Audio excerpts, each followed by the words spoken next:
Selingkuh dengan sekretarisnya di kamarku, kurampas semua asetnya. Ia lupa kalau kekayaannya berkat aku. Aku pulang lebih awal dengan harapan memberi kejutan manis untuk Mas Edo. Sebagai istri yang selalu mendukung karirnya, aku ingin menunjukkan betapa besar rasa sayangku padanya. Pikirku, mungkin malam ini adalah waktu yang tepat untuk menghabiskan waktu bersama setelah beberapa minggu kami jarang bertemu karena kesibukannya yang semakin meningkat.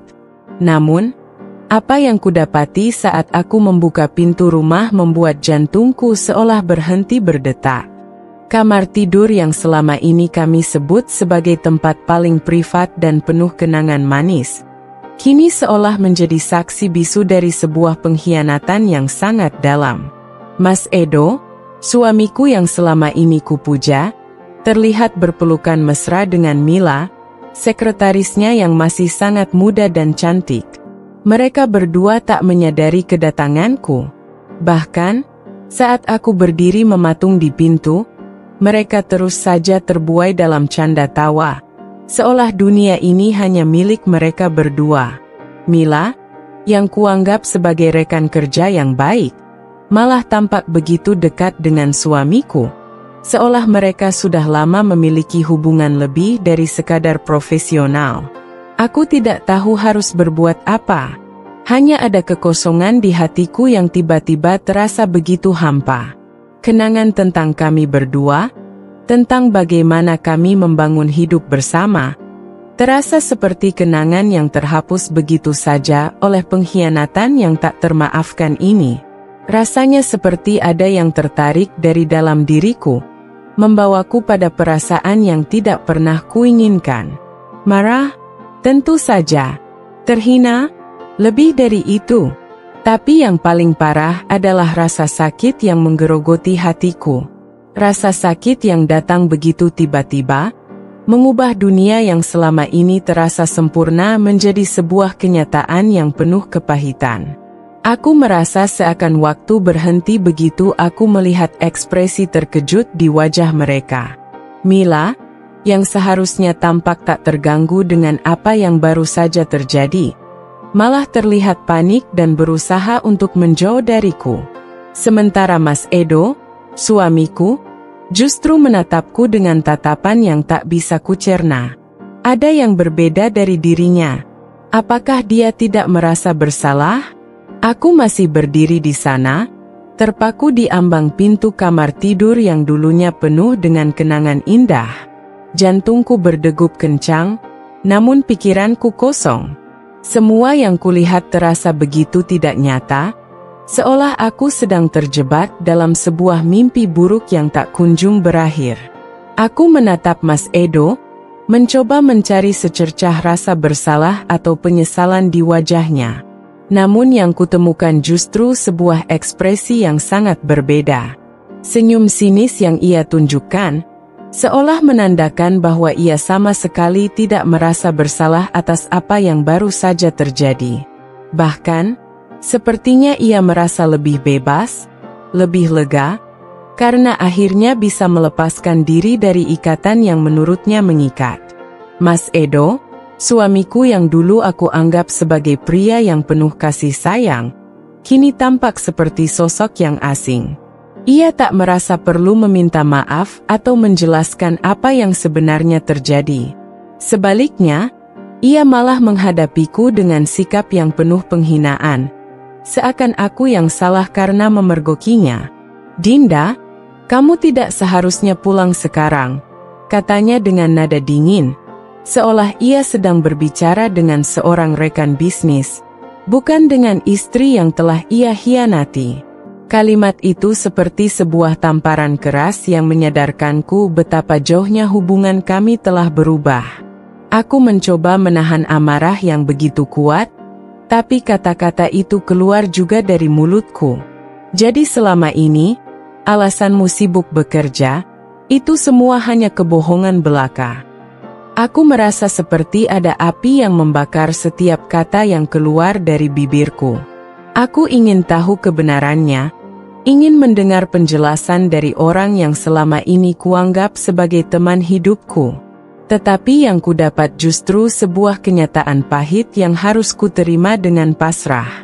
Mas Edo hanya tertawa kecil, namun tidak ada kehangatan di dalam tawanya.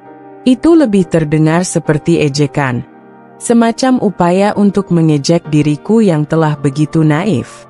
"Maaf, Dinda," Mila menyela, sambil mengangkat alis dengan pandangan yang penuh rasa bangga. Tapi Mas Edo butuh wanita yang lebih mengerti dia.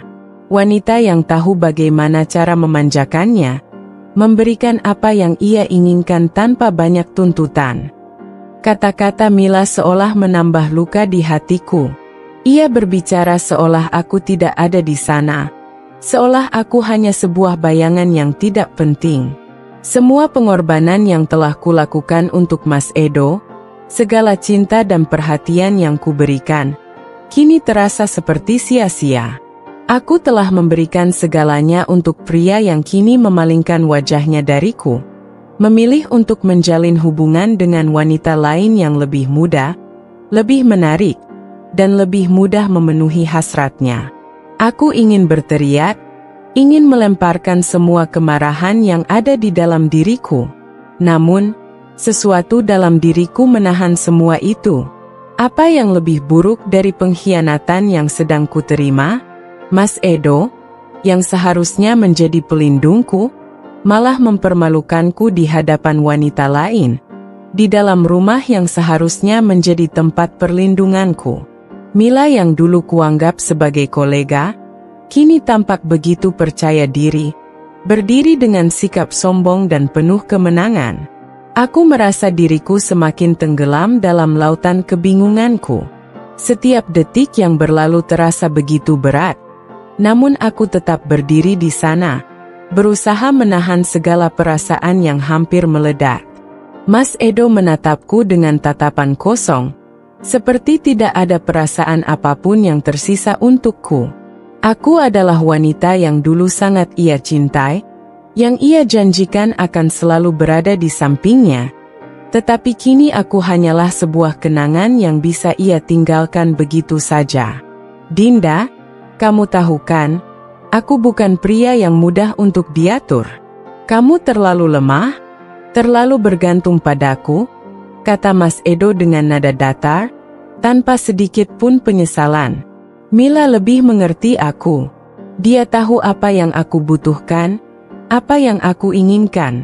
Kamu, Dinda, terlalu sibuk dengan dirimu sendiri, terlalu sibuk dengan ambisimu. Aku butuh seseorang yang bisa lebih memahami dunia kerjaku, bukan hanya fokus pada rumah dan keluarga. Kata-kata itu seperti sabetan pedang yang menusuk langsung ke jantungku. Semua yang aku lakukan untuknya, semua usaha dan pengorbanan yang pernah kulakukan, ternyata tidak ada artinya di matanya. Semua itu hanya dianggap sebagai bagian dari kewajibannya, sebagai seorang istri. Aku terlalu bergantung padanya. Itu tidak lebih dari alasan palsu untuk membenarkan pengkhianatannya. Namun, di saat yang sama, aku merasa ada sebuah keputusan yang mulai terbentuk di dalam diriku. Jika aku harus jatuh, maka aku akan bangkit lebih kuat dari sebelumnya. Aku tidak akan membiarkan Mas Edo dan Mila merusak hidupku tanpa ada konsekuensinya. Dalam hati, tekadku sudah bulat. Mereka berdua mungkin berpikir bahwa aku akan hancur karena pengkhianatan ini. Tetapi kenyataannya, aku hanya sedang memulai babak baru dalam hidupku. Babak yang akan penuh dengan pembalasan yang tak akan mereka lupakan. Saat aku duduk di ruang tamu yang kini terasa begitu asing, pikiranku kembali melayang ke masa lalu. Masa ketika aku dan Mas Edo pertama kali bertemu. Saat itu, dia hanya seorang pria biasa yang sedang berjuang keras untuk menghidupi perusahaannya yang nyaris bangkrut. Aku masih ingat bagaimana tatapan matanya yang penuh harapan saat pertama kali datang ke rumahku, memohon agar aku membantunya. Waktu itu, dia sangat terdesak, dan aku merasa iba. Tak ada yang lebih penting bagiku selain melihatnya sukses, Karena aku percaya bahwa ketika seseorang berjuang untuk impian mereka, mereka pantas mendapatkan dukungan. Aku melihat di matanya ada semangat yang tak mudah dipadamkan, dan aku yakin dia bisa bangkit. Demi membantu Mas Edo, aku meminjamkan uang tabunganku yang kumiliki selama bertahun-tahun.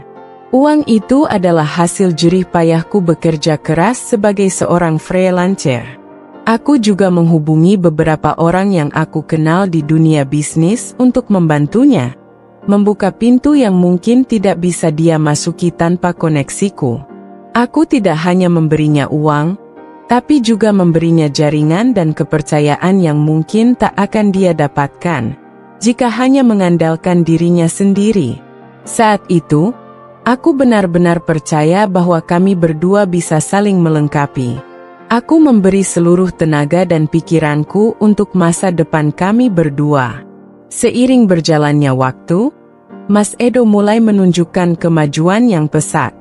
Perusahaannya berkembang, dan dia semakin dikenal di kalangan pengusaha sukses.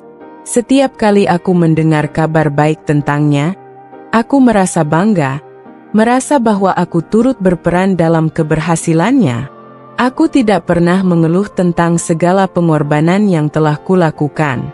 Bagiku, itu semua adalah bagian dari cinta dan komitmen yang aku berikan kepadanya. Kami mulai membeli rumah besar yang selama ini dia impikan, mobil mewah yang menunjukkan status baru kami, dan segala hal lain yang menandakan keberhasilan. Namun, semakin tinggi Mas Edo melangkah, semakin dia melupakan siapa yang telah membantunya untuk mencapai titik itu. Aku tidak pernah mengharapkan imbalan atas semua yang kulakukan untuknya. Aku hanya ingin melihatnya bahagia dan sukses. Tetapi, apa yang kudapatkan sebagai gantinya? Pengkhianatan yang sangat dalam. Semua yang telah kulakukan untuknya, semua yang telah kupertaruhkan, ternyata tidak pernah dianggap sebagai hal yang berarti. Setiap kali aku meminta sedikit perhatian atau pengakuan atas segala usahaku, dia selalu sibuk dengan pekerjaannya, atau bahkan lebih sibuk dengan wanita lain. Mila, sekretarisnya, yang seharusnya hanya menjadi rekan kerja profesional, kini ternyata telah merayap ke dalam kehidupannya lebih jauh dari yang kukira. Seolah-olah aku hanyalah seorang penghalang yang harus disingkirkan untuk memberi ruang bagi hubungan mereka. Aku merasa marah, tentu saja, tetapi juga merasa dikhianati oleh diriku sendiri. Mengapa aku begitu bodoh untuk begitu saja mempercayakan hidupku kepada seseorang yang ternyata hanya memanfaatkan kebaikanku? Mas Edo bisa saja berhasil tanpa bantuan saya. Tapi aku tahu dia tidak akan berada di tempat itu tanpa bantuan dan dukunganku yang tak terhitung jumlahnya. Semua yang dia miliki sekarang, bahkan perusahaan yang ia banggakan itu, adalah hasil kerja keras kami bersama, hasil dari kepercayaan dan investasi yang telah kujalani tanpa ragu. Aku yang telah memberinya semua ini, namun pada akhirnya, aku hanya dipandang sebelah mata. Aku mengingat kembali setiap detil dari perjanjian yang telah kami buat. Setiap transfer uang yang pernah kulakukan untuknya, setiap surat yang pernah kami tanda tangani bersama, dan setiap dokumen yang menunjukkan bagaimana aku telah menyokongnya dari belakang. Aku menyimpan semuanya dengan rapi, karena aku tahu suatu saat, jika terjadi sesuatu, aku bisa menggunakannya untuk melindungi diriku. Semua bukti itu menjadi kekuatan yang akan kulawan dengan, meski sepertinya tidak ada lagi yang tersisa dari Mas Edo yang dulu aku kenal. Pikiran-pikiranku semakin keras, semakin jelas. Aku bisa saja membiarkan ini berlalu begitu saja, berpura-pura tidak tahu, atau bahkan meminta dia untuk meminta maaf dan kembali ke pelukanku. Namun, aku sudah tidak bisa. Pengkhianatan ini terlalu dalam. Aku harus mengambil tindakan. Aku tahu bahwa selama ini aku telah memberi lebih dari yang seharusnya, Dan kini saatnya untuk mengambil kembali apa yang seharusnya menjadi hakku. Dengan bukti yang aku miliki, aku bisa menghancurkan semuanya yang telah dia bangun, jika itu yang diperlukan. Saat itulah, tekadku semakin menguat. Aku tidak akan pernah membiarkan Mas Edo dan Mila pergi begitu saja tanpa ada konsekuensinya. Aku akan menggali semua yang pernah kulakukan untuknya, dan menggunakannya untuk menunjukkan bahwa aku tidak akan kalah begitu saja. Aku akan menuntut keadilan, tidak hanya untuk diriku, tetapi juga untuk semua orang yang telah disakiti oleh kebohongan dan pengkhianatan mereka. Sebelum semuanya berakhir, mereka akan belajar bahwa tidak ada yang bisa terlepas dari karma, dan aku akan memastikan bahwa karma itu datang dengan lebih keras daripada yang pernah mereka bayangkan. Setelah malam itu, malam yang mengubah segalanya, aku tahu tidak ada jalan untuk kembali. Pengkhianatan yang kulihat di depan mata tak akan pernah bisa aku lupakan. Mas Edo, suamiku, yang selama ini aku percayai sepenuhnya, kini telah menjadi seseorang yang asing bagiku. Tindakan bodohnya dan hubungan gelapnya dengan Mila mengoyak hatiku, membuatku sadar bahwa aku harus melangkah dengan kepala tegak, dan tidak membiarkan diriku menjadi korban dari kesalahan mereka. Tidak hanya hatiku yang terluka, tetapi juga harga diriku yang hancur begitu saja di depan mata. Namun, aku tidak akan terjebak dalam rasa sakit itu. Aku harus berbuat sesuatu, dan aku tahu langkah pertama yang harus diambil. Aku memutuskan untuk menemui seorang pengacara ternama yang telah lama aku kenal, Rendra. Dia adalah pengacara yang sangat dihormati di kalangan pengusaha dan memiliki reputasi yang sangat baik dalam menangani kasus perceraian dan sengketa aset. Sejak awal aku mengenalnya, aku tahu bahwa dia adalah seseorang yang sangat tajam dan cerdik. Aku butuh seseorang yang bisa membantuku memenangkan pertempuran ini, yang bisa membuat Mas Edo dan Mila merasakan akibat dari perbuatan mereka. Rendra menyambutku dengan sikap yang sangat profesional, namun aku bisa melihat mata tajamnya yang penuh perhatian. Dia tidak perlu bertanya panjang lebar untuk tahu apa yang terjadi. Aku sudah menjelaskan semuanya, dari awal pernikahanku dengan Mas Edo hingga malam pengkhianatan itu. Dia mendengarkan dengan seksama, memberi jeda di beberapa bagian, seolah mengukur setiap kata yang aku ucapkan. Begitu aku selesai menceritakan semuanya, Rendra tersenyum tipis, sebuah senyum yang penuh makna, seperti dia sudah tahu apa yang harus dilakukan. Kamu sudah berada di jalur yang benar, Dinda, katanya dengan suara yang tenang, namun penuh kepastian. Edo tidak hanya mengkhianatimu sebagai suami, tetapi juga merusak segala sesuatu yang sudah kamu bangun bersama. Semua aset yang dia miliki, semua kekayaan yang dia banggakan, itu semua berasal dari bantuanmu. Itu bukan milik dia semata. Aku mengangguk, merasakan kekuatan dalam setiap kata yang keluar dari mulut Rendra. Aku memang sudah lama tahu bahwa aku berperan besar dalam kesuksesan Mas Edo. Semua yang dia miliki, semua kemewahan yang dipamerkannya, semuanya bisa dibilang adalah hasil dari usaha kami bersama. Aku yang memberinya pinjaman pertama kali untuk memulai usaha. Aku yang membuka pintu relasi dan koneksi yang membantunya melangkah lebih jauh.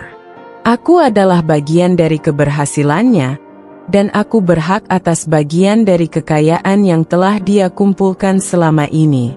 Jadi, apa yang harus kita lakukan? Tanyaku, meskipun sudah ada tekad yang menguat di dalam diriku. Rendra menyandarkan tubuhnya di kursi, lalu mulai menjelaskan dengan detail langkah-langkah yang akan kami ambil. Langkah pertama adalah membekukan semua aset Edo. Kita akan mengumpulkan bukti-bukti yang jelas tentang kontribusimu dalam kesuksesannya. Selama pernikahan kalian, semuanya tercatat, bukan? transfer uang, bantuan finansial, dan bahkan kontrak-kontrak yang mengikat antara kalian berdua.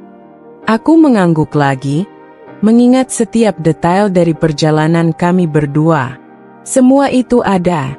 Aku menyimpan setiap bukti, semua transfer dan perjanjian tertulis yang kami buat. Aku tidak pernah berpikir bahwa itu akan menjadi senjata untuk membalaskan dendamku. Tapi sekarang, aku tahu ini adalah hal yang benar. Rendra tersenyum lebih lebar. Itulah yang membuat kasus ini kuat. Kita akan memperlihatkan bahwa Mas Edo tidak bisa begitu saja mengklaim semua kekayaan itu sebagai miliknya, karena kamu adalah pihak yang sebenarnya berperan dalam membangunnya. Dengan bukti yang ada, kita bisa melawan klaimnya, bahkan membekukan aset-aset perusahaan yang dia banggakan itu.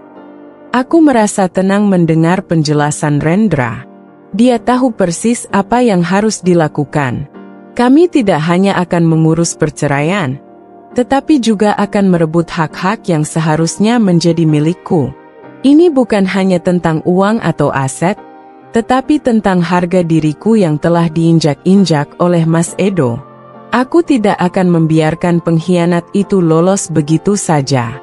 Aku akan memperlihatkan kepadanya, kepada Mila, dan kepada dunia bahwa aku tidak akan pernah dibiarkan terluka tanpa membalasnya. Rendra, aku ingin dia jatuh, kataku dengan suara yang lebih tegas, lebih pasti. Aku tidak akan puas hanya dengan perceraian. Aku ingin dia merasakan apa yang telah dia lakukan padaku. Rendra menatapku dengan serius, lalu mengangguk. Itulah yang harus kita lakukan. Kita akan memperlambat semuanya. Proses perceraian ini tidak akan cepat, dan di sepanjang proses itu, kita akan membuatnya semakin terperosok. Kita akan membekukan aksesnya ke perusahaan, ke rekening-rekening yang dia kelola, hingga dia benar-benar merasakan betapa besar peranmu dalam kehidupannya. Kita akan menempatkan Edo dalam posisi yang tidak pernah ia bayangkan sebelumnya, di luar kendalinya. Aku merasa api di dalam diriku semakin menyala. Inilah saatnya untuk mengambil kembali apa yang menjadi hakku. Aku sudah tidak peduli dengan perasaan Mas Edo lagi. Dia sudah memilih jalannya sendiri, dan aku akan memilih jalanku. Tidak ada lagi penyesalan, tidak ada lagi pengampunan.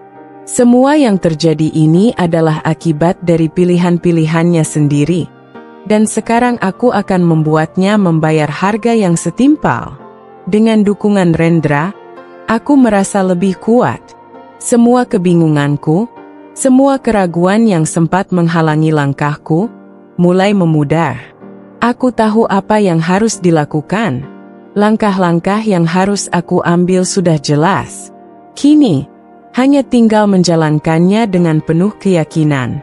Mas Edo dan Mila harus merasakan akibat dari perbuatan mereka, dan aku akan menjadi wanita yang menghadapinya dengan keberanian yang tak terukur. Setelah percakapan dengan Rendra, aku tahu bahwa jalan di depanku tidak akan mudah, tetapi aku juga tahu bahwa ini adalah langkah yang harus kuambil. Namun, meski aku merasa semakin mantap untuk menuntut keadilan, aku juga sadar bahwa dalam situasi ini, aku tidak bisa langsung menunjukkan kepada Mas Edo bahwa aku telah mulai bergerak. Aku harus memainkannya dengan hati-hati, pura-pura lemah, dan memberi kesan bahwa aku menyerah pada segala pengkhianatan yang telah ia lakukan.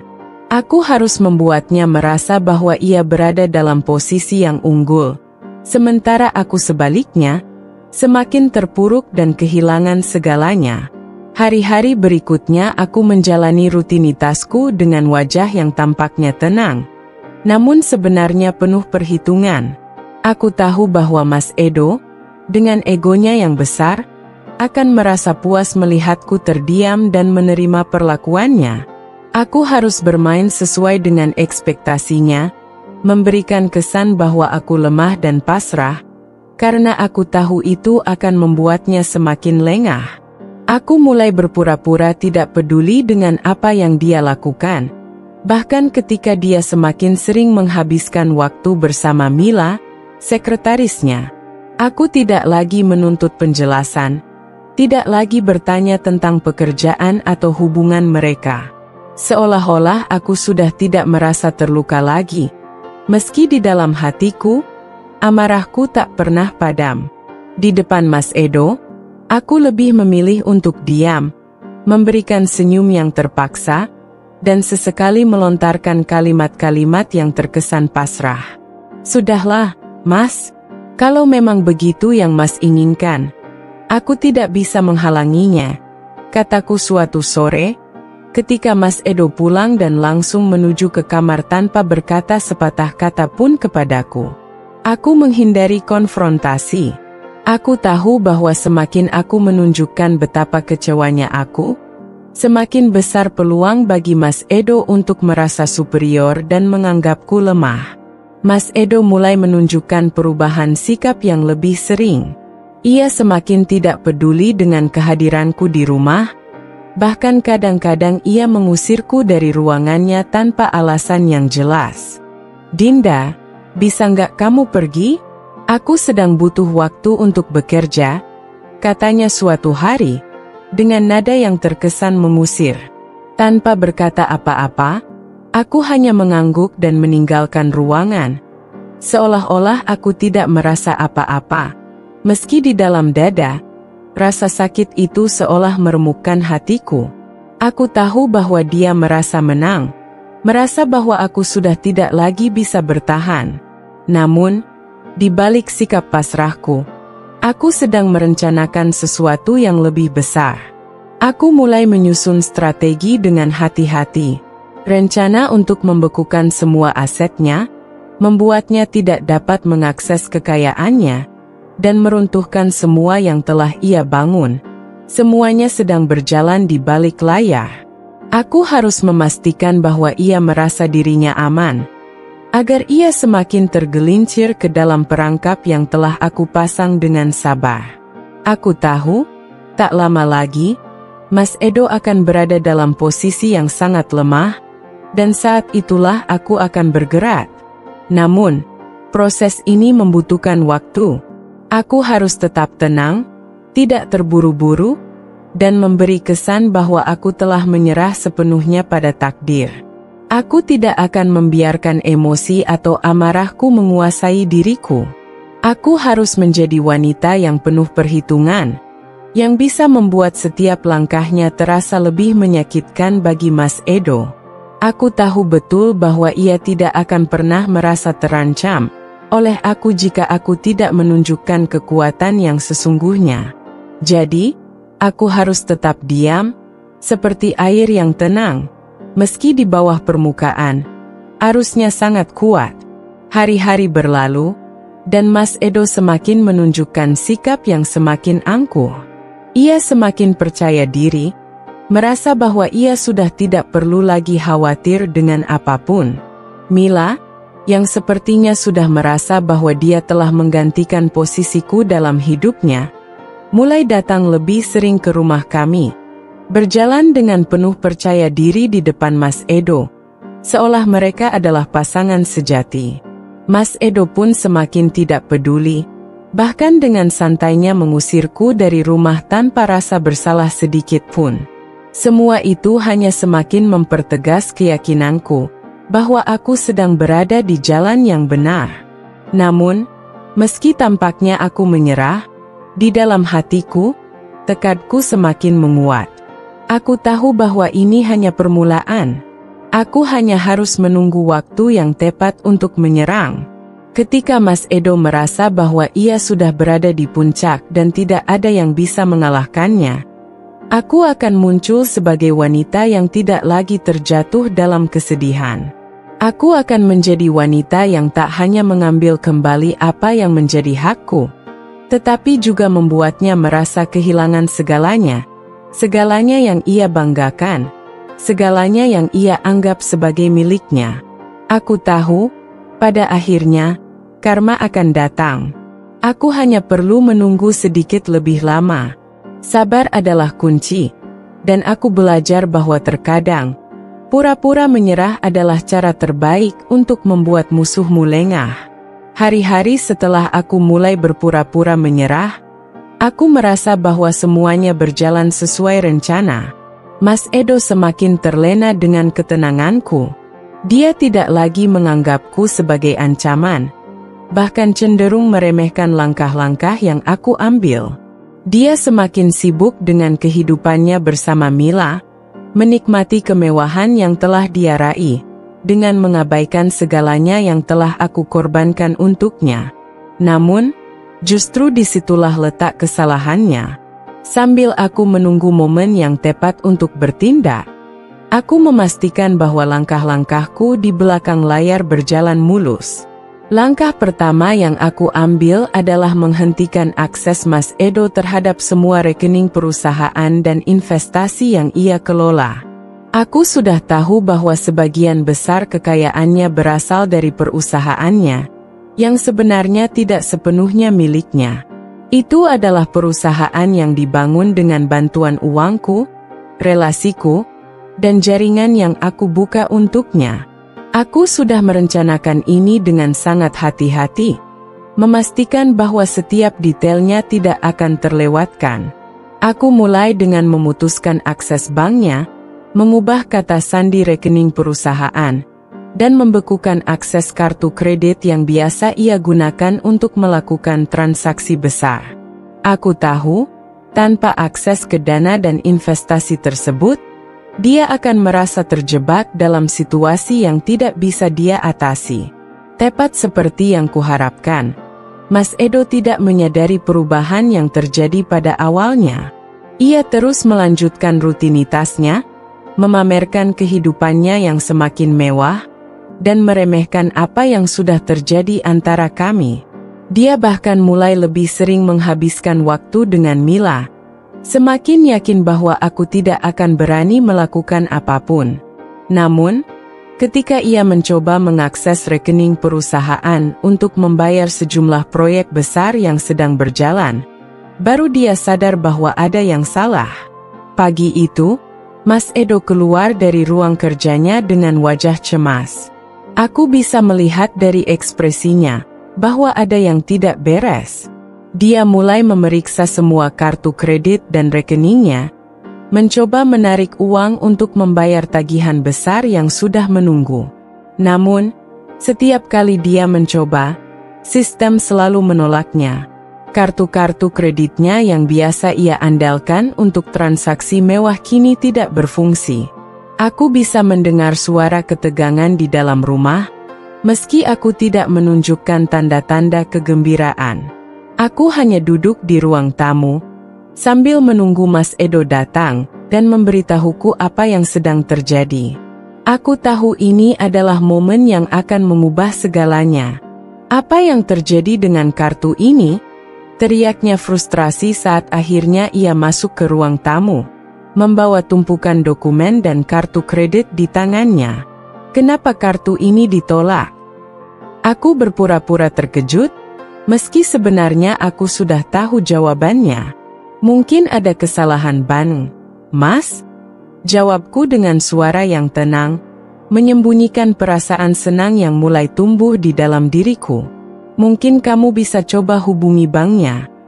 Hari-hari berlalu dengan cepat, dan aku mulai merasakan bahwa Mas Edo semakin kehilangan kendali.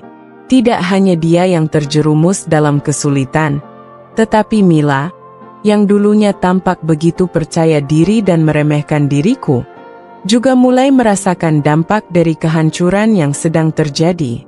Pada awalnya, dia mungkin berpikir bahwa semua ini hanya akan sementara, bahwa Mas Edo akan segera bangkit dari keterpurukan ini, dan bahwa kehidupan mewah mereka akan kembali seperti sedia kala.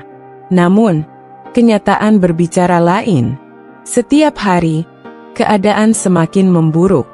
Proyek-proyek yang Mas Edo anggap sebagai sumber pendapatan besar mulai tertunda, dan ia tidak dapat lagi membayar tagihan-tagihan yang datang bertubi-tubi.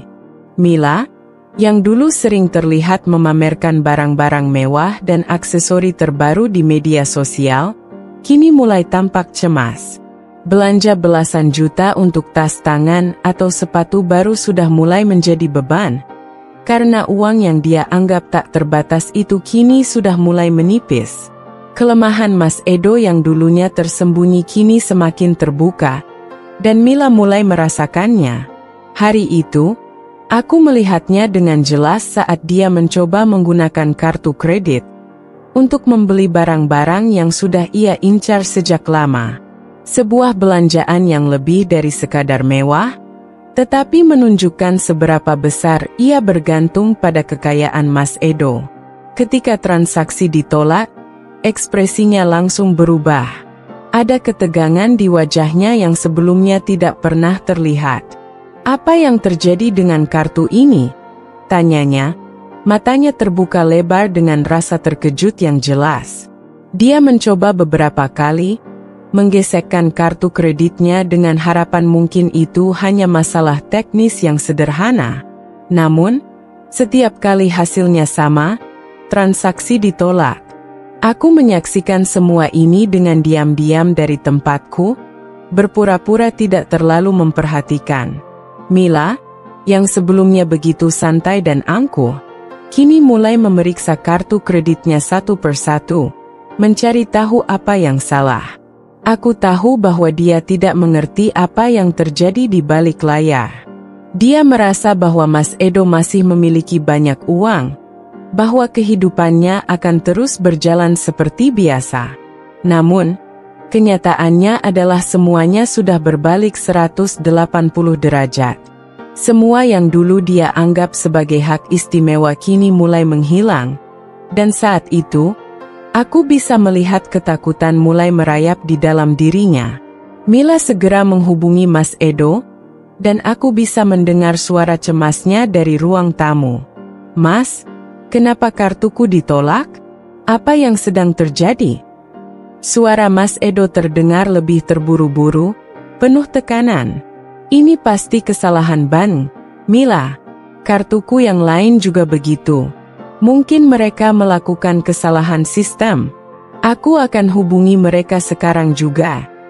Namun, semakin dia berusaha untuk mencari penjelasan, semakin jelas bahwa masalah ini bukanlah kesalahan bank. Semua yang terjadi adalah akibat dari tindakan yang sudah aku ambil beberapa hari sebelumnya. Aku sudah membekukan akses semua rekening dan kartu yang terhubung dengan perusahaan dan investasi Mas Edo. Mila tidak tahu bahwa langkah-langkah itu sudah diambil dengan sangat hati-hati untuk membuatnya dan Mas Edo merasa terpojok.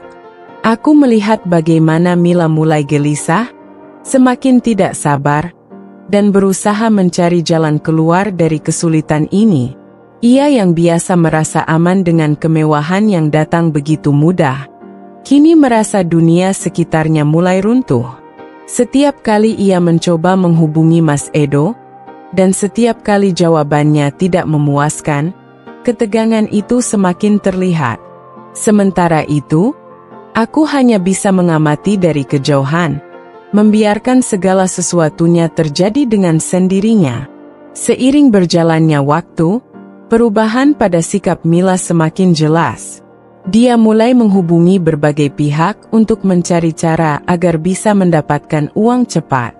Aku tahu, dengan kesulitan yang datang begitu mendalam, Mila tidak akan bisa mempertahankan gaya hidupnya yang mewah tanpa bantuan Mas Edo. Ia mungkin berpikir untuk mencari jalan pintas, bahkan jika itu berarti memanfaatkan orang lain. Tapi aku tahu, keputusannya yang terburu-buru akan membawa konsekuensi besar, seperti yang sudah kujalani. Hari demi hari, Mila mulai semakin khawatir, dan aku bisa melihat dari ekspresinya bahwa tekanan itu semakin menghancurkannya. Di satu sisi, dia berusaha untuk mempertahankan citra dirinya yang selalu tampak sempurna di depan publik.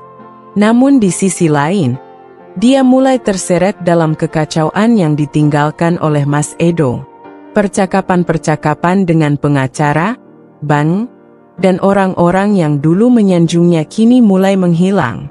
Mas Edo yang sebelumnya tampak selalu bisa mengatasi segala masalah, kini lebih sering terdiam, tidak tahu apa yang harus dilakukan. Ini adalah saat yang aku tunggu-tunggu.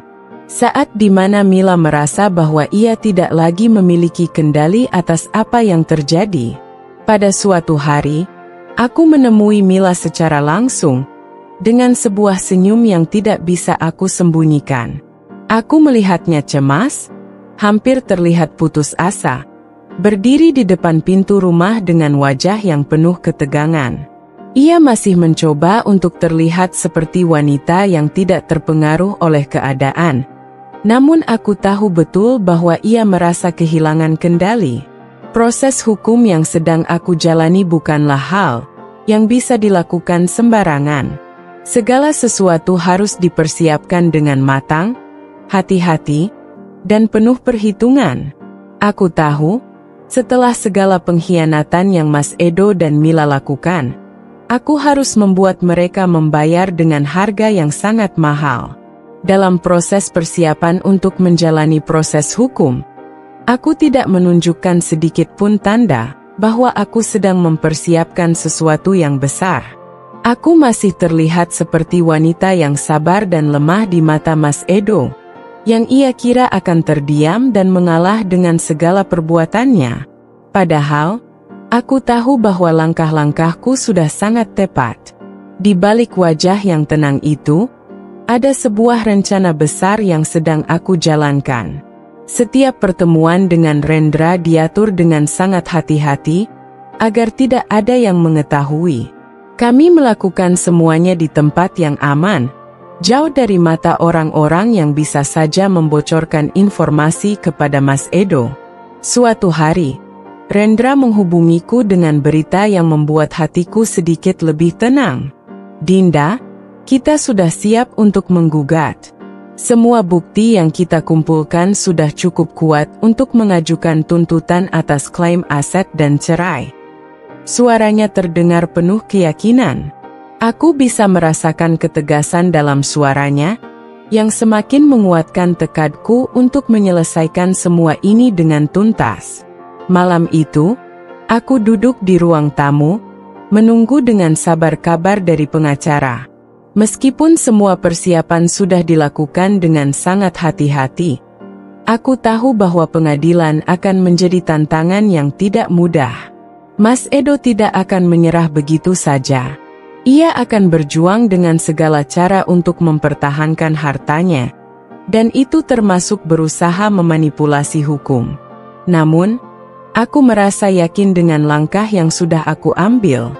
Semua bukti yang ada menunjukkan betapa besar kontribusiku dalam membangun bisnisnya. Jika ada yang harus dia bayar, itu adalah pengkhianatannya yang luar biasa, dan aku tidak akan memberi ampun. Hari-hari menjelang sidang, aku bisa merasakan ketegangan yang semakin memuncak. Mas Edo, yang sebelumnya begitu angkuh dengan kekayaannya, kini semakin gelisah. Ia mulai bertanya-tanya mengapa aku tidak bereaksi, mengapa aku terlihat begitu tenang, dan tidak sedikit pun menunjukkan tanda-tanda bahwa aku akan membawa masalah ini ke ranah hukum. Aku tahu, dalam pikirannya, ia merasa bahwa aku hanya akan mengalah begitu saja, bahwa aku tidak akan memiliki cukup bukti untuk menghadapi dia di pengadilan. Namun, kenyataannya, aku sudah jauh lebih siap dari yang dia bayangkan. Aku menunggu dengan sabar sampai akhirnya hari sidang tiba. Itu adalah hari yang telah aku persiapkan selama berbulan-bulan, dan aku tahu bahwa hari itu akan mengubah segalanya. Pagi itu, aku mengenakan gaun yang sederhana namun elegan, menunjukkan bahwa aku bukan lagi wanita yang dulu. Wanita yang pernah dikhianati dan terluka, tetapi kini kembali dengan penuh keyakinan untuk merebut kembali apa yang seharusnya menjadi hakku. Mas Edo tidak tahu bahwa di balik wajahku yang tenang, ada sebuah kebulatan tekad yang tidak bisa digoyahkan. Ketika sidang dimulai, aku melihat ekspresi Mas Edo yang berubah. Dia tampak kaget, gelisah daripada sebelumnya, mencoba untuk tetap terlihat tenang meskipun aku tahu dia merasa cemas. Ia tak pernah menyangka kalau istri yang telah dikhianatinya ini ia kira pasrah begitu saja. Namun di balik kepasrahannya, ia telah mempersiapkan segalanya untuk kehancurannya. Rendra, pengacaraku, melangkah dengan penuh percaya diri di hadapan hakim, mengungkapkan bukti-bukti yang kami kumpulkan dengan rinci.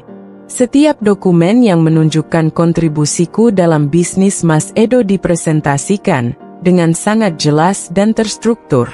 Tidak ada celah bagi Mas Edo untuk membantah. Di saat yang sama, aku bisa melihat bagaimana wajahnya semakin suram, seiring dengan bukti yang semakin mengungkapkan betapa besarnya bantuan yang aku berikan untuk membangkitkan perusahaannya. "Apa yang kamu inginkan, Dinda?" tanya Mas Edo dengan nada penuh penekanan, mencoba menyembunyikan ketakutannya yang mulai muncul. Ia mencoba mempertahankan kebanggaan yang tersisa, namun jelas bahwa dalam dirinya ada rasa takut yang semakin mendalam. Aku menatapnya dengan dingin, tidak menunjukkan sedikit pun rasa kasihan. "Apa yang aku inginkan sudah jelas, Mas. Semua yang kamu miliki bukan hanya hasil kerja kerasmu. Itu adalah hasil dari kerja keras dan pengorbananku juga. Hari ini, aku hanya meminta keadilan. Kamu harus mempertanggungjawabkan semuanya." Selama persidangan berlangsung, aku bisa merasakan bagaimana segala sesuatunya mulai mengarah ke kemenangan. Pengacara Mas Edo yang biasanya berbicara dengan penuh percaya diri kini mulai terlihat kehabisan argumen. Bukti-bukti yang kami miliki terlalu kuat, terlalu meyakinkan untuk bisa dipatahkan. Aku tahu bahwa kemenangan sudah di depan mata, dan hanya tinggal menunggu keputusan akhir dari hakim. Aku menghirup udara dalam-dalam, merasakan ketegangan yang semakin menurun. Disinilah titik balik hidupku. Di sini aku membuktikan bahwa keadilan, meskipun lambat, akhirnya akan datang. Dan bagi Mas Edo, ini adalah awal dari kehancurannya yang tidak akan pernah ia lupakan. Keputusan pengadilan akhirnya turun, dan semuanya terasa begitu nyata. Saat itu, aku duduk di ruang pengadilan, dengan perasaan yang campur aduk. Ada kebanggaan yang mengalir dalam diriku karena perjuangan panjang ini akhirnya membuahkan hasil. Namun, ada juga perasaan yang sulit dijelaskan. Sebuah perasaan lega yang datang setelah bertahun-tahun diliputi rasa sakit dan pengkhianatan. Hari itu adalah hari yang menentukan. Hari di mana aku harus menunjukkan kepada Mas Edo bahwa pengkhianatannya tidak akan pernah dibiarkan begitu saja.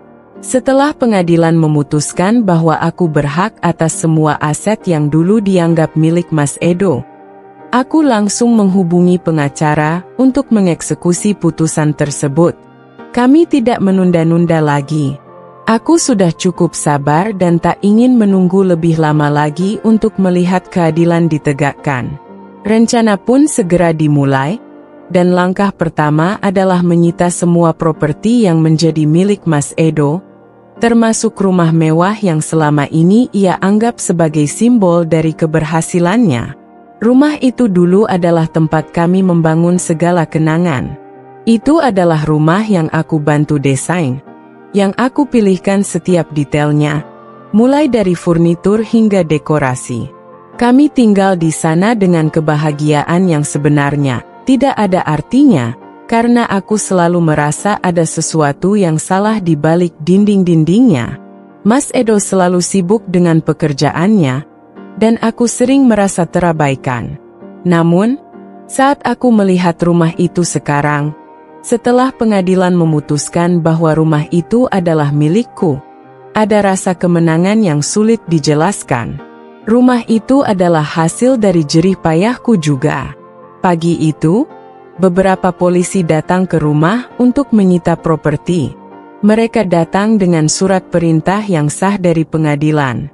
Aku tahu bahwa ini akan menjadi momen yang sangat sulit bagi Mas Edo. Sejak pertama kali ia menyadari bahwa tak ada lagi jalan untuk keluar dari keterpurukan ini, ia semakin merasa terpojok. Tentu saja, ia berusaha keras untuk menentang, berusaha meyakinkan pihak berwajib bahwa semuanya adalah kesalahan, bahwa dia tidak pantas diperlakukan seperti ini. Namun, itu semua sia-sia. Keputusan pengadilan sudah jelas, dan aku tidak akan memberi ruang bagi penolakan. Mas Edo datang ke rumah pada pagi itu, dengan wajah yang tampak lebih lelah daripada sebelumnya. Ia mungkin berpikir bahwa dengan sedikit protes, semuanya akan berbalik, bahwa ia bisa menunda eksekusi atau bahkan membatalkan putusan. Tetapi, aku sudah mempersiapkan semuanya dengan matang. Ketika ia datang dan melihat polisi sedang mulai mengemas barang-barangnya, ekspresinya langsung berubah. Ia mengira ini hanya masalah administratif yang bisa diselesaikan dengan uang, tapi kenyataannya, ia sudah terlalu terlambat. "Apa yang kamu lakukan di sini? Ini rumahku. Tidak ada yang berhak menyentuhnya," teriaknya, suaranya meninggi, penuh amarah. Namun, tidak ada yang bisa ia lakukan lagi. Polisi yang ada di sana hanya menjalankan tugas mereka, dan tidak ada ampun untuk protes atau teriakan yang ia lontarkan. Semua keputusan sudah ditetapkan oleh pengadilan, dan ini adalah eksekusi dari putusan tersebut. Aku hanya berdiri di samping, menyaksikan setiap detik momen itu dengan rasa yang campur aduk. Sedikit rasa kasihan pada Mas Edo yang dulu begitu sombong, tetapi lebih banyak rasa kepuasan yang tidak bisa aku sembunyikan. "Mas Edo, ini bukan hanya masalah rumah. Ini adalah konsekuensi dari semua perbuatanmu. Kamu yang memilih jalan ini," kataku dengan suara yang tenang namun penuh penekanan. "Hari ini, kamu akan belajar bahwa segala sesuatu ada batasnya. Kamu bisa mengambil apa yang kamu inginkan, tapi jangan pernah lupa dari mana semuanya berasal." Mas Edo tampak terpukul, seolah tidak percaya dengan apa yang sedang terjadi. Ia tidak pernah mengira bahwa hari ini akan datang begitu cepat. Rumah yang dulu ia banggakan, mobil-mobil mewah yang selalu ia tunjukkan sebagai simbol kesuksesan, kini harus disita. Bahkan mobil mewah yang selama ini ia anggap sebagai lambang kebanggaan dan kekuatannya harus dijual. Polisi datang untuk mengambilnya. Mereka tidak hanya mengambil rumah, tetapi juga barang-barang berharga yang ada di dalamnya, termasuk mobil sport yang selalu menjadi kebanggaan Mas Edo. Semuanya harus dilepaskan. Aku tahu bahwa ia mencoba untuk mencari jalan keluar, mencoba untuk menghubungi teman-temannya yang dulu berada di sekitarnya, yang dulu membantunya bangkit. Namun, kali ini tidak ada yang bisa membantu. Teman-temannya yang dulu ada di sana, yang dulu menikmati hasil dari kekayaannya, sekarang menghilang begitu saja. Mereka juga mulai menjauh karena melihat apa yang terjadi. Dalam situasi seperti ini, tidak ada yang ingin terlibat lebih jauh dengan kegagalan Mas Edo. Melihatnya yang semakin terpukul membuatku merasa lebih kuat. Aku tidak ingin berbuat kasar atau menunjukkan kebencian. Yang aku inginkan hanya keadilan. Hari itu bukan hanya kemenangan bagi aku, tetapi juga pelajaran bagi Mas Edo bahwa hidupnya yang dulu ia banggakan bisa hancur dalam sekejap. Aku berbalik dan meninggalkan rumah itu, berjalan keluar dengan kepala tegak, melihat bagaimana semuanya yang dulu menjadi miliknya kini terambil begitu saja. Keadaan Mas Edo semakin buruk. Setelah eksekusi rumah dan mobil mewahnya, tak ada lagi yang bisa dia lakukan untuk menghentikan kehancurannya. Harta yang dulu ia anggap sebagai hasil jerih payahnya, kini hilang dalam sekejap mata. Tapi ada satu hal yang lebih memilukan bagi Mas Edo. Mila, wanita yang dulu ia anggap sebagai pengganti diriku, yang selalu ada di sampingnya, kini menghilang begitu saja. Awalnya, aku tidak memperhatikan kepergian Mila. Aku sibuk dengan proses hukum yang sedang berlangsung, dan berbagai urusan yang harus aku atasi setelah kemenangan pengadilan. Namun, lambat laun aku mulai merasakan adanya kekosongan yang aneh di sekitar Mas Edo. Ia mulai lebih sering terlihat tertekan dan bingung. Ponselnya sering berbunyi, tetapi ia selalu mengabaikan panggilan-panggilan itu, seolah ada sesuatu yang mengganggu pikirannya. Bahkan teman-teman lama yang dulu selalu datang ke rumah dan berbicara dengan penuh pujian kepada Mas Edo kini menjauh. Mereka mulai tidak terlibat dalam hidupnya lagi, dan itu semakin membuatnya merasa terasingkan. Lalu, suatu hari, ketika aku sedang duduk di kantor pengacara, aku menerima sebuah kabar yang mengejutkan. Teman dekatku yang bekerja di salah satu pusat perbelanjaan mewah menghubungiku dengan sebuah informasi yang cukup mengejutkan. "Dinda, kamu tahu nggak sih, Mila itu hilang? Orang-orang bilang dia kabur dengan membawa banyak uang," ujarnya dengan suara terbata-bata. Aku hampir tidak percaya mendengarnya. Mila, yang selama ini berperan sebagai wanita yang sangat percaya diri, yang tampaknya memiliki segalanya, ternyata juga telah memilih jalan untuk melarikan diri ketika segala yang diharapkannya mulai runtuh. Pikiranku langsung terbayang pada apa yang mungkin terjadi. Mila, yang dulu berani tertawa saat melihat penderitaan dan kesedihanku, kini menghadapi kenyataan yang lebih pahit dari apa yang pernah ia bayangkan. Ia telah dengan cepat menggantungkan hidupnya pada Mas Edo, mengira bahwa mereka berdua akan hidup dalam kemewahan selamanya. Namun, ketika Mas Edo jatuh dan kehilangan segalanya, Mila pun tidak mau ketinggalan. Ia tidak cukup kuat untuk menghadapi kenyataan pahit, bahwa hubungan mereka bukanlah sesuatu yang bisa bertahan dalam kondisi seperti ini. Begitu saja, tanpa perasaan atau penyesalan, ia memilih melarikan diri. Aku mulai menghubungi beberapa orang yang kupercaya untuk mencari tahu lebih lanjut. Informasi yang kuterima dari sumber-sumber yang berbeda semakin memuatkan dugaan bahwa Mila telah kabur dengan membawa sejumlah uang dari kantong Mas Edo. Ia tidak hanya meninggalkan Mas Edo di tengah-tengah kehancuran, tetapi juga memanfaatkan kesempatan itu untuk mengumpulkan keuntungan pribadinya. Aku tidak bisa menahan rasa jijik yang menyeruak begitu mendalam. Mila benar-benar seorang wanita yang licik, yang hanya berpikir tentang dirinya sendiri, tanpa sedikit pun memikirkan apa yang telah ia lakukan pada Mas Edo yang kini terjebak dalam reruntuhan hidupnya. Di sisi lain, aku mulai merasa sedikit lega mengetahui bahwa Mila tidak akan lagi menjadi ancaman. Dia yang dulu begitu sombong dan merasa dirinya berada di atas segalanya, kini justru telah menunjukkan betapa rapuhnya ia sebenarnya. Namun, ada juga bagian dari diriku yang merasa heran. Betapa mudahnya ia meninggalkan Mas Edo begitu saja setelah semua yang telah terjadi di antara mereka. Begitu cepat ia melarikan diri setelah situasi mulai tidak menguntungkan baginya. Tentu saja, aku tahu bahwa ia mungkin tidak pernah benar-benar mencintai Mas Edo. Baginya, hubungan itu hanya sebuah permainan, sebuah cara untuk mendapatkan apa yang diinginkannya. Begitu tidak ada lagi keuntungan yang bisa diperoleh, ia memilih pergi begitu saja. Mila tidak hanya pergi tanpa jejak, tetapi ia juga membawa sebagian besar uang dan barang berharga yang ada di rumah dan kantor. Ketika akhirnya Mas Edo menyadari bahwa Mila telah melarikan diri, ia langsung menjadi lebih terpuruk.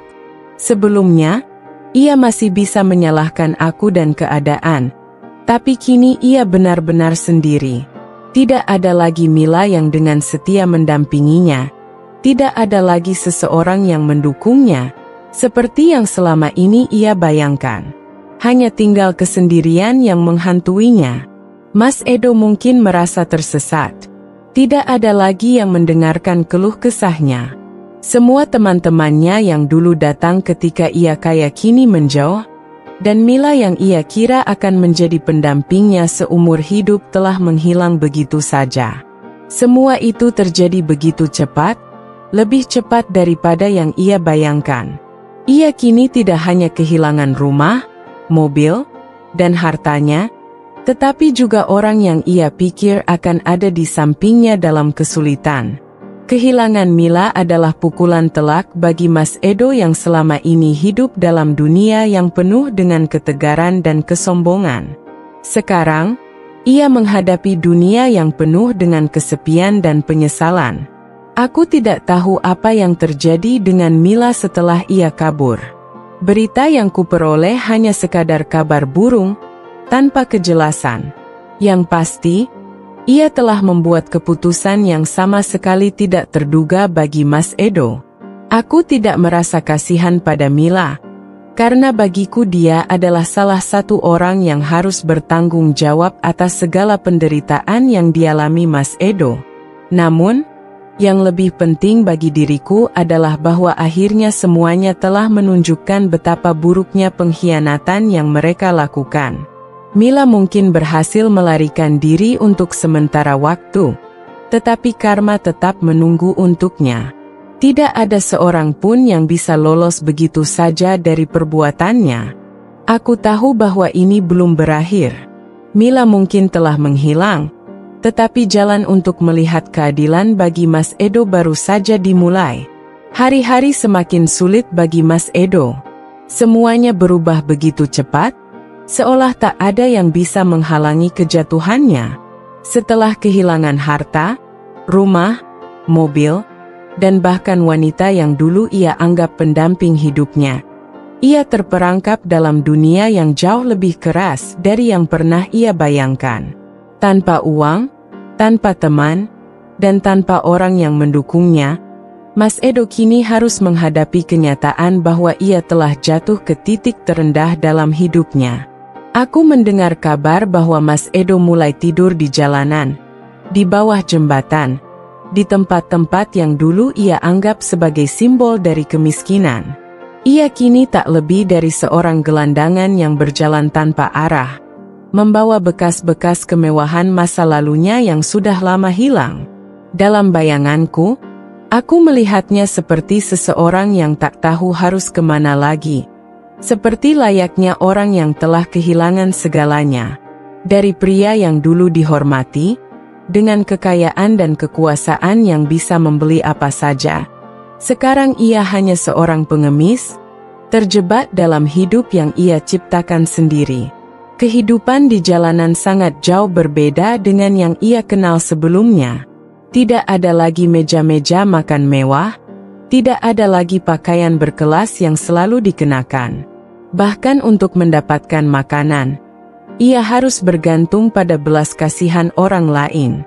Mas Edo yang dulu selalu memandang rendah mereka yang terjebak dalam kemiskinan, kini justru menjadi bagian dari mereka.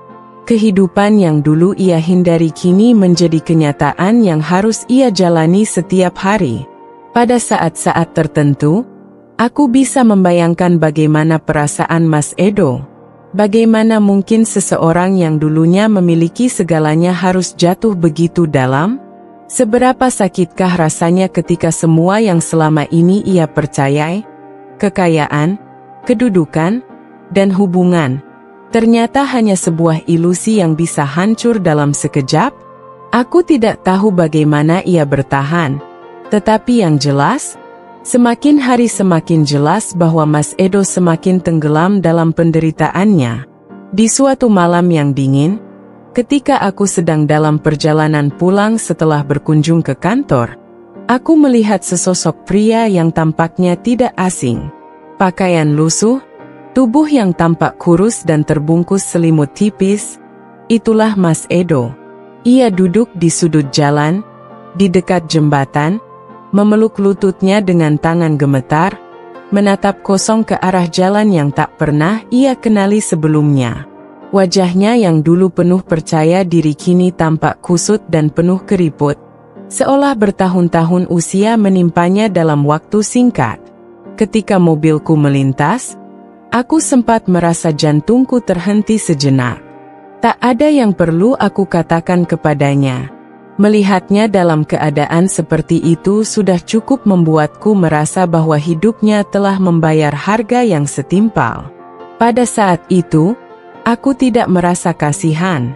Tidak ada rasa iba yang datang padaku. Aku hanya melihatnya dengan perasaan dingin, dengan tatapan kosong yang penuh kelegaan. Inilah yang ia pilih, inilah akibat dari pengkhianatannya. Di tengah keheningan malam itu, aku bisa merasakan beban emosional yang ia tanggung.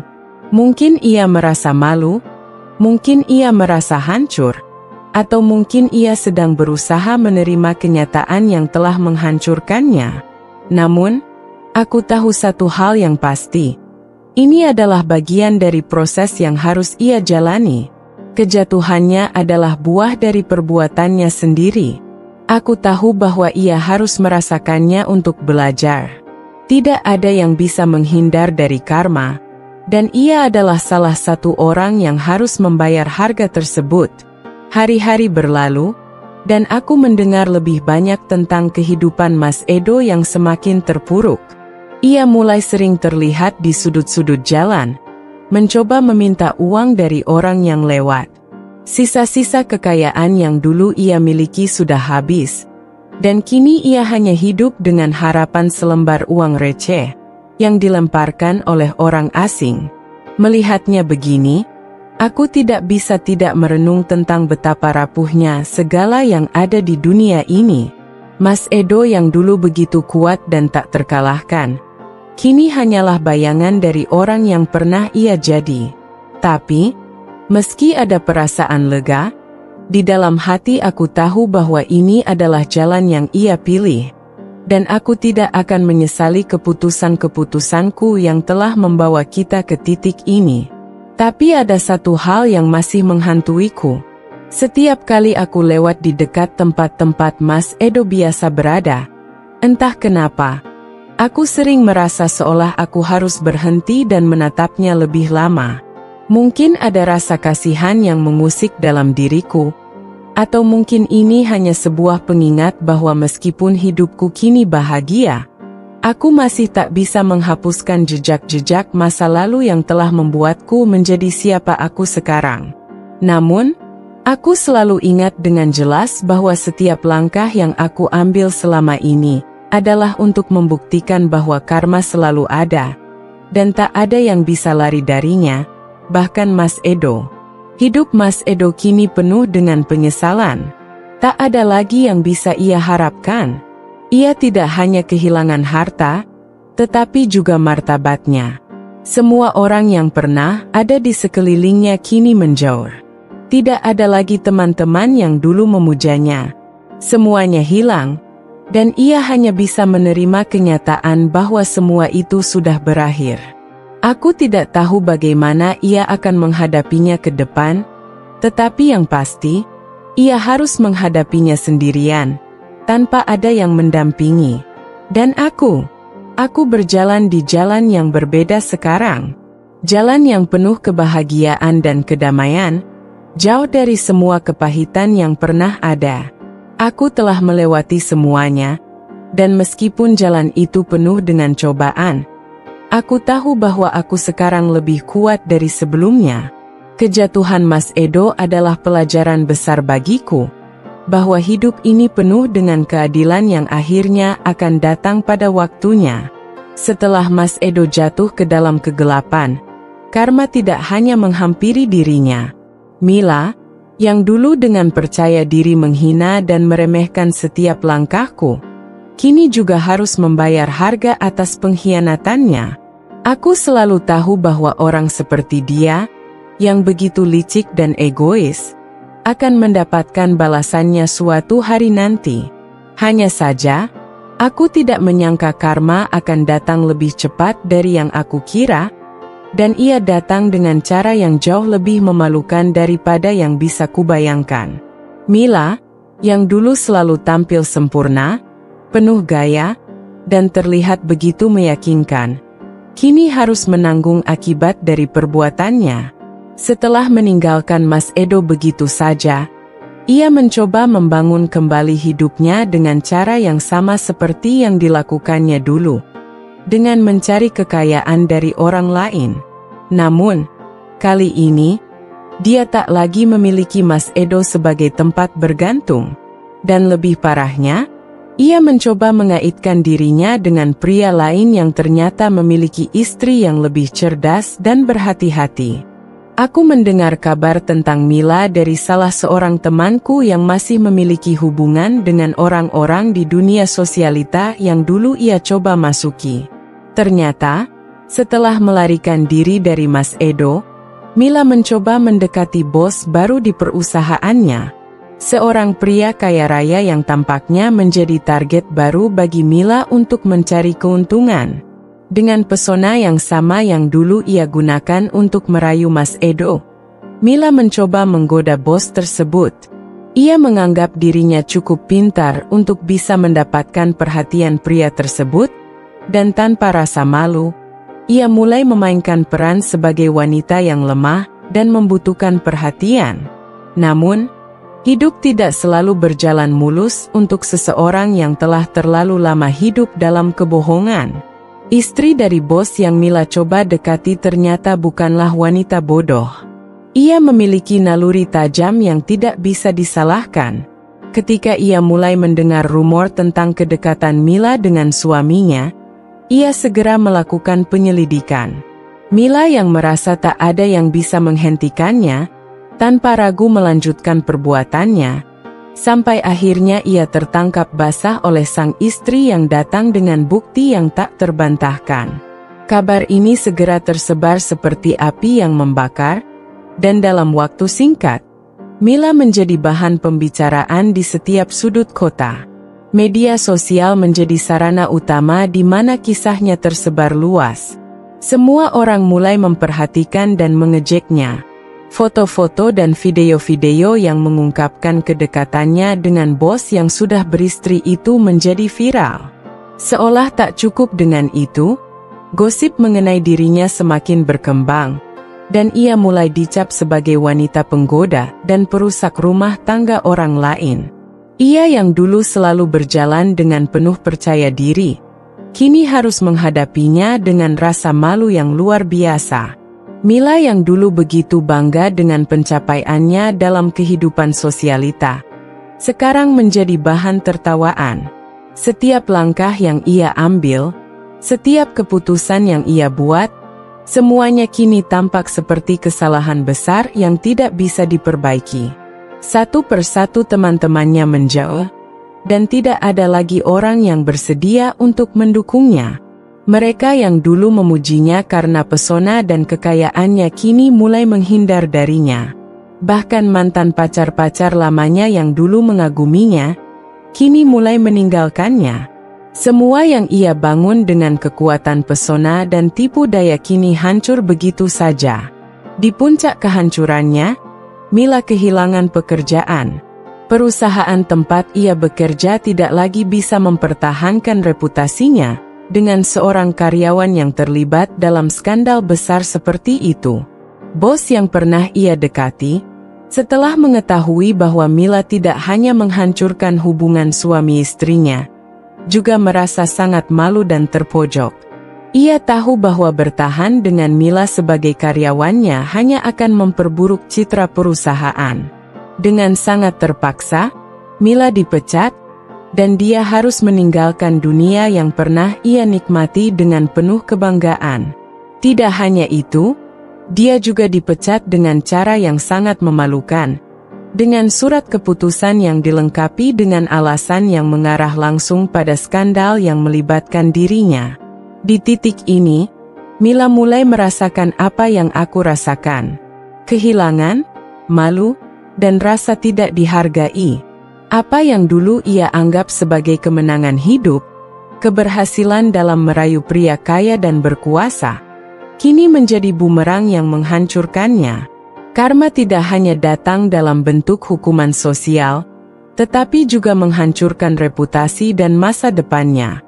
Tidak ada lagi tempat bagi Mila untuk bersembunyi. Semua orang yang mengenalnya tahu betul apa yang telah ia lakukan. Dan meskipun dia mencoba untuk meminta maaf dan menjelaskan, tidak ada yang peduli. Terlalu banyak kebohongan yang telah ia tuturkan, dan terlalu banyak hati yang telah ia hancurkan untuk bisa mengharapkan pengampunan. Aku tidak merasa kasihan padanya. Bahkan, aku merasa sedikit lega. Karena Mila, dengan segala kelicikannya, akhirnya harus merasakan apa yang seharusnya ia dapatkan. Karma yang datang begitu cepat dan begitu keras menunjukkan bahwa segala perbuatan buruk akan berbalas dengan cara yang tidak terduga. Mila yang dulu berani mengejek dan merendahkan orang lain kini harus menghadapi kenyataan pahit, bahwa hidupnya telah hancur berantakan karena perbuatannya sendiri.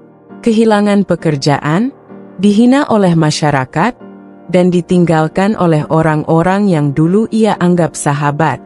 Semua itu adalah hasil dari jalan yang ia pilih. Namun, aku sadar, ini adalah pelajaran penting bagi orang-orang yang pernah terjebak dalam tipu daya dan pengkhianatan. Tidak ada yang bisa lari dari karma, dan semua tindakan kita pasti akan mendatangkan akibat.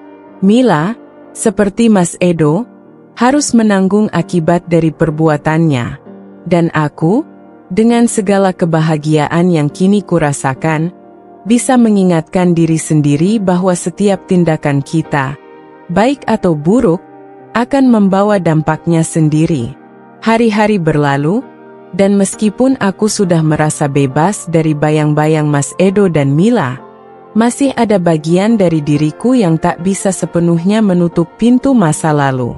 Kadang-kadang, saat aku sedang menikmati kebahagiaan baru yang telah kupilih, perasaan yang tak terduga muncul begitu saja. Perasaan bahwa mungkin, pada suatu saat, mereka yang telah mengkhianatiku akan datang kembali dan berusaha meminta pengampunan. Namun, aku tak pernah membayangkan bahwa permohonan itu akan datang dengan cara yang seperti ini. Suatu sore, ketika aku sedang duduk di teras rumah baruku, menikmati secangkir teh hangat, tiba-tiba aku melihat sosok yang sangat familiar muncul di depan pintu gerbang. Pria itu terlihat kotor, berpakaian lusuh, dan tubuhnya tampak lebih kurus dari sebelumnya. Itu adalah Mas Edo. Aku sempat terkejut melihatnya berdiri di depan rumahku, dengan tatapan yang berbeda dari yang pernah aku lihat sebelumnya. Bukan lagi tatapan penuh kekuasaan dan kebanggaan, melainkan tatapan penuh penyesalan dan keputusasaan.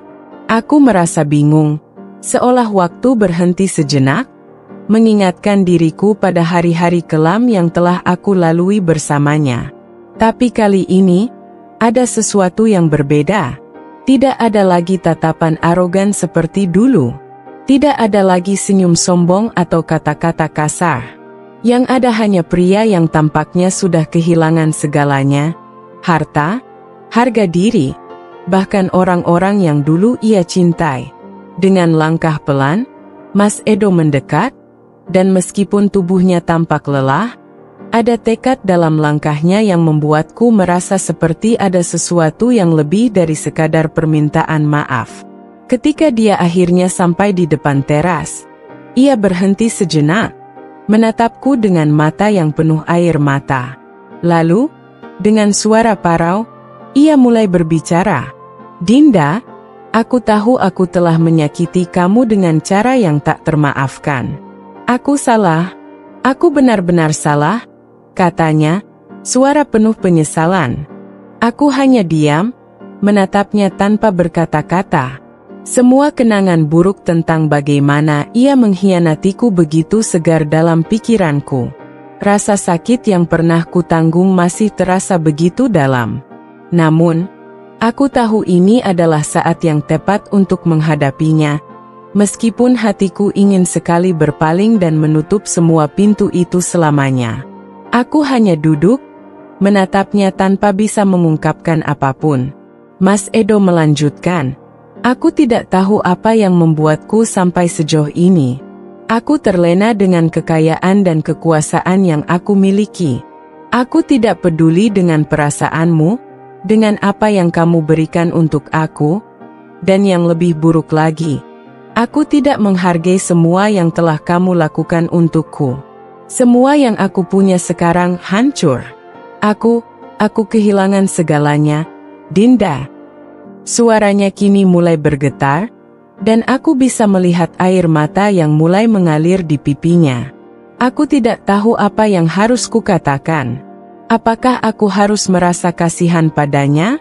Apakah aku harus mengampuninya?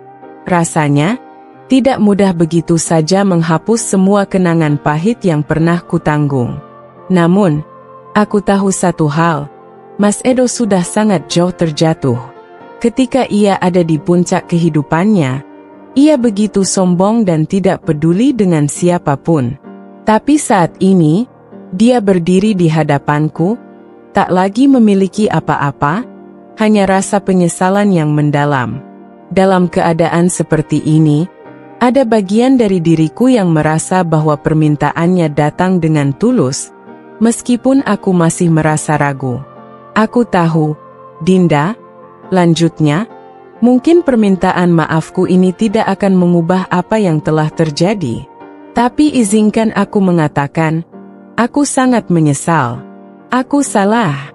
Aku mengkhianatimu dan aku menyakitimu dengan cara yang tak seharusnya. Aku berjanji, jika aku bisa kembali, aku akan mengubah semuanya. Aku akan menjadi orang yang lebih baik. Aku mohon, beri aku kesempatan untuk menebus kesalahan ini. Mendengar kata-kata itu, ada perasaan yang campur aduk dalam hatiku. Di satu sisi, aku ingin percaya bahwa dia benar-benar berubah, bahwa dia tidak lagi menjadi orang yang dulu. Namun, di sisi lain, aku tidak bisa melupakan begitu saja semua yang telah dia lakukan padaku. Semua pengkhianatan, semua kebohongan, dan terutama cara dia meludahi wajahku. Sebuah tindakan yang menghancurkan harga diriku seketika. Aku menarik napas dalam-dalam, dan untuk beberapa detik, aku diam, berpikir panjang. Apakah maaf akan cukup? Apakah aku bisa begitu saja melupakan semua rasa sakit yang pernah dia sebabkan? Aku memandangnya lagi, mencoba melihat ke dalam mata itu yang kini tampak penuh dengan penyesalan dan kesedihan. Dalam hatiku, aku tahu bahwa keputusan ini tidak akan mudah, tetapi aku juga tahu bahwa ini adalah ujian terakhir bagi diriku. Apakah aku bisa memaafkan seseorang yang telah mengkhianatiku? Ataukah aku akan terus membawa luka itu sepanjang hidupku? Aku tidak tahu apakah aku bisa memaafkanmu, Mas Edo. Jawabku akhirnya, suaraku terdengar lebih lemah dari yang kuinginkan. Apa yang kamu lakukan padaku terlalu dalam, terlalu menyakitkan. Kamu menghancurkan kepercayaanku. Kamu melukakan hatiku dengan cara yang tidak akan pernah bisa aku lupakan. Aku melihat ekspresi wajahnya berubah menjadi lebih terpukul, tetapi aku melanjutkan. Namun, aku juga tahu satu hal. Aku sudah melalui semuanya. Aku sudah cukup kuat untuk melewati ini semua, dan aku tidak akan membiarkan diriku terjebak dalam masa lalu lagi. Kamu mungkin bisa menyesali apa yang telah terjadi, tapi aku tidak bisa kembali ke masa itu. Aku sudah melangkah maju. Jadi, aku harap kamu juga bisa melakukan hal yang sama. Mas Edo terdiam, seolah mencoba mencerna kata-kataku. Aku tahu, saat itu, dia mengerti bahwa tidak ada lagi jalan untuk kembali ke masa lalu. Tidak ada cara untuk memperbaiki semuanya. Namun, di balik rasa sakit yang ia rasakan, aku bisa melihat ada sedikit kelegaan di wajahnya. Mungkin itu adalah pertama kalinya dia merasa sedikit lebih lega, meskipun tidak sepenuhnya. Saya mengerti, katanya perlahan, dengan suara yang hampir tak terdengar. Terima kasih, Dinda, karena sudah memberi saya kesempatan untuk mengatakan ini. Saya benar-benar menyesal. Aku mengangguk pelan. Tanpa mengucapkan kata-kata lebih lanjut, aku melangkah masuk ke dalam rumah, meninggalkan Mas Edo di luar, berdiri di bawah sinar matahari yang mulai meredup. Aku tahu, hidupku kini ada di jalan yang benar, jalan yang penuh dengan kedamaian, bukan lagi jalan yang penuh dengan kebohongan dan pengkhianatan. Mas Edo, dalam penyesalannya, kini harus menanggung semuanya sendirian. Namun, aku juga tahu, bagiku, semua ini adalah akhir yang benar-benar diperlukan untuk menutup bab kehidupan kami. Setelah perjalanan panjang yang penuh dengan pengkhianatan dan luka, aku akhirnya sampai pada titik di mana hidupku mulai terasa damai dan penuh harapan kembali. Tidak ada lagi bayang-bayang masa lalu yang menghantui, tidak ada lagi suara-suara menyesal yang menggong di kepalaku, dan yang paling penting, tidak ada lagi perasaan kesepian yang dulu selalu menemaniku setiap malam. Mas Edo dan Mila telah menjadi bagian dari sejarah hidupku yang kelam, dan aku memilih untuk menutup buku itu, membuka lembaran baru yang penuh dengan peluang baru. Keputusan terbesar dalam hidupku, setelah semuanya berakhir, adalah menerima kenyataan bahwa aku pantas mendapatkan kebahagiaan. Aku tak lagi merasa bersalah atau takut untuk mencintai lagi. Cinta yang baru, cinta yang datang dari hati yang lebih kuat dan lebih bijaksana. Cinta yang tidak akan mengkhianatiku atau membuatku merasa tidak berharga. Itu adalah cinta yang datang dalam bentuk seorang pria bernama Arka. Arka bukan hanya seorang pria yang baik, tetapi dia juga adalah seseorang yang bisa melihat ke dalam diriku dengan cara yang sangat berbeda. Ketika aku pertama kali bertemu dengannya, dia tidak datang dengan segala kemewahan atau janji-janji manis yang bisa mengalihkan perhatianku.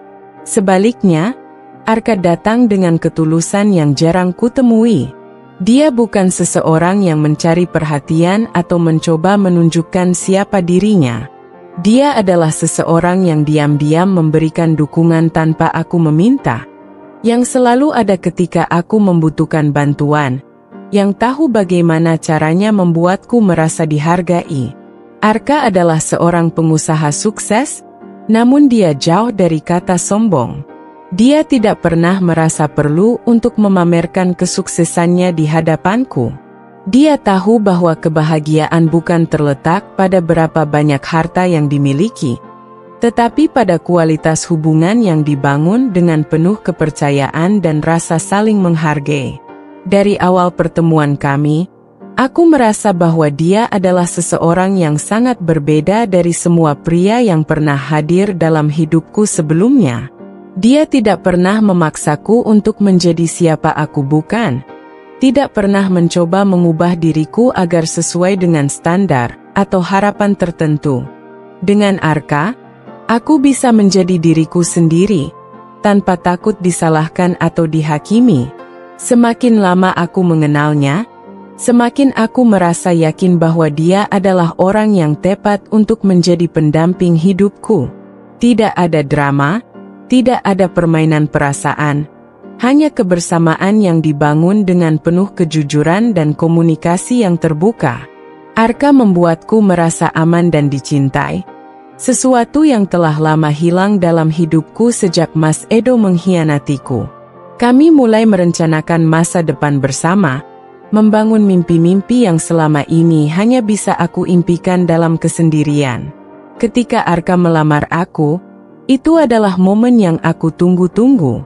Ada kebahagiaan yang tak terkira ketika aku menerima cincin pertunangan darinya. Itu bukan hanya simbol dari komitmen yang kami buat satu sama lain, tetapi juga simbol dari perjalanan hidup yang penuh dengan pelajaran berharga. Aku menyadari bahwa meskipun aku pernah terluka, hidup selalu menawarkan kesempatan kedua bagi mereka yang bersedia untuk bangkit dan membuka hati mereka kembali. Pernikahan kami berlangsung dengan sederhana namun penuh makna. Tidak ada pesta besar atau kemewahan yang berlebihan, Hanya keluarga dan teman-teman terdekat yang hadir untuk merayakan hari besar kami. Semua orang yang datang bisa merasakan kebahagiaan kami. Dan aku merasa bahwa aku akhirnya menemukan tempat di mana aku benar-benar diterima dengan penuh kasih sayang. Arka, dengan segala kelembutannya, mengajari aku arti sejati dari cinta yang tulus. Cinta yang tidak dibangun di atas kepentingan pribadi atau ambisi, tetapi cinta yang didasarkan pada saling pengertian dan dukungan. Hari pernikahan kami adalah titik balik dalam hidupku. Aku tidak hanya menikah dengan seorang pria yang aku cintai, tetapi juga dengan seseorang yang akan selalu berada di sampingku, yang akan mendampingiku melalui segala suka dan duka yang mungkin akan datang. Kami memulai perjalanan baru bersama, tanpa membawa beban masa lalu, tanpa ada ruang untuk pengkhianatan atau kebohongan. Kami berdua berkomitmen untuk saling mendukung dan mencintai dalam setiap langkah hidup, dengan penuh ketulusan. Pernikahan kami menjadi simbol dari perubahan dan kesembuhan, simbol dari kemampuan untuk bangkit setelah jatuh, dan menemukan cinta yang lebih indah. Aku tidak lagi merasakan rasa sakit yang dulu menggerogoti hatiku, karena aku tahu bahwa hidupku kini telah berada di tangan orang yang tepat. Dan yang lebih penting, aku tahu bahwa aku pantas mendapatkan kebahagiaan itu. Sebuah kebahagiaan yang bukan hanya datang dari harta atau status, tetapi dari cinta yang tulus, yang telah menjadi fondasi hidup kami yang baru. Suatu hari, saat aku dan Arka sedang berjalan-jalan di pusat kota, aku melihat sosok yang sangat familiar berdiri di pinggir jalan, memegang karton kecil dengan tulisan yang tak terbaca dengan jelas. Matahari sore itu menyinari wajahnya yang kotor dan kusam, dan tubuhnya tampak kurus, seolah kehilangan semua semangat hidup yang dulu pernah menyertainya. Untuk beberapa detik, aku tertegun di tempat, mengenali sosok itu meskipun ia kini berbeda jauh dari Mas Edo yang pernah ku kenal. Dia berdiri di sana, tanpa tujuan, tanpa arah, hanya menunggu belas kasihan dari orang-orang yang lewat. Aku berhenti sejenak, mataku tertuju pada pria itu, yang tak lain adalah Mas Edo. Wajahnya yang dulu penuh dengan kekuasaan dan kepungahan kini tampak hancur, penuh dengan penyesalan. Matanya yang dulu tajam dan penuh kepercayaan diri kini tampak kosong dan penuh keputusasaan. Suatu perasaan yang sulit untuk dijelaskan mengalir dalam diriku.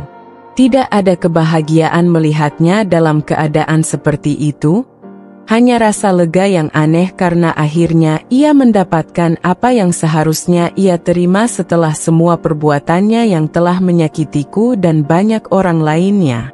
Arka yang berdiri di sampingku ikut memandang ke arah Mas Edo, dan aku bisa merasakan ketegangan dalam suasana itu.